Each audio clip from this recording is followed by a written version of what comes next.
Tara kayo din sa Tagaytay. Di nila ang yun sa Katanawan.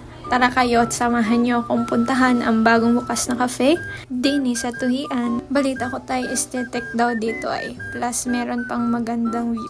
So, pinuntahan namin para malaman kung totoo. Naari na pala ako.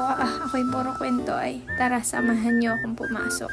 Pero bago yon, ayusin ko muna ang aking buhok. At ano gang ganit, kaya ayaw kong sumakay sa motor kakaigma, hindi masukla yung buhok ko. Hala, tara na. Ito nga pala ay Tambayan Cafe. Wow, ang ganda. Ganda ko.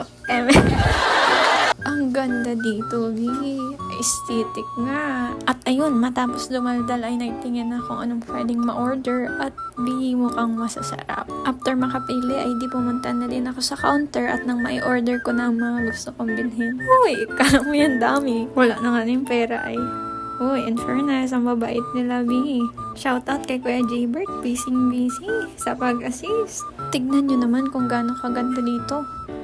Sobrang linis, mukhang masarap, parang ako lang. Uy, okay, pakita ko lang sa inyo kung gaano kaganda dito sa loob kapag mag-order kayo. Sarap tumambay din Baka palagi na akong pumunta din Tignan nyo, ito pala yung mga in-offer nila. Bukod sa coffees, nag-offer din pala sila niyan. And sabihin ko sa'yo, isa pa lang yan, busog ka na. Sobrang sulit. Papakita ko naman sa inyo kung gaano kaganda dito sa labas. Hello po sa inyo.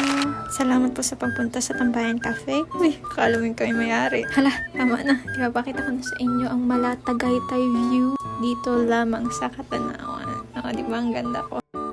Nung tanawin pala, tingnan nyo kung gaano kaganda. Diba, parang sa Tagaytay. Uy, sabi sa inyo ang ganda ko Kapag lang kayo pa rin ako aakitin nyo at asama nyo ako libre nyo ako.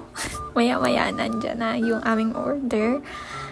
Sarap. At nag-crave ako ulit bigla kasi nung nakita ko to, naalala ko ulit yung lasa niya. Kaya sa mga naghahanap dyan ng mga Tagaytay views, fresh at bago sa paningin nyo, punta lang kayo dito sa Tambayan Cafe. Dito lang to sa Tuhian, Katanawan, Quezon.